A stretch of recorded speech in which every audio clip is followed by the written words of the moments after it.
好，来乡亲啊，继续来看这个医护人员无暝无日替全台湾守伫第一线，互人感动嘛真钦佩。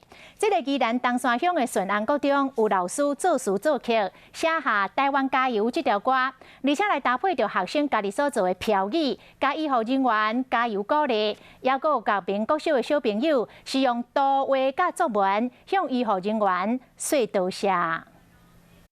亲爱的，一切平安，是否仍执着感叹生活的脆弱？轻声唱出对互相的关心，佮有加油的标语，拢是囡仔对第一线医护人员的加油。雨后的彩虹因你而美丽。台湾加油！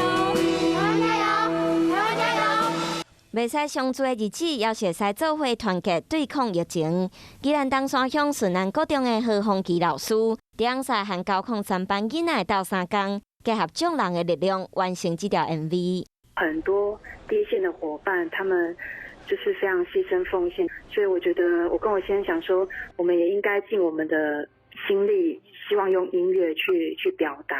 用音符带予人力量，年岁搁较细汉的甲民国小的囡仔，画图和作文来表达心内感谢。话话酒精嘴暗，和大家说明疫情的指挥官陈时中，多谢伊的付出，或者是各种措施的小可喜。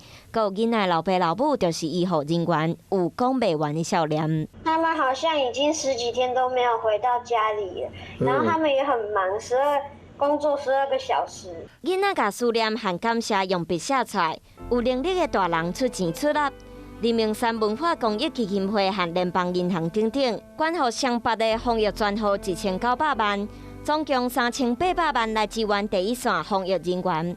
也有民间企业捐3000份健康饮品予医护人员，用实际行动尽一份心力。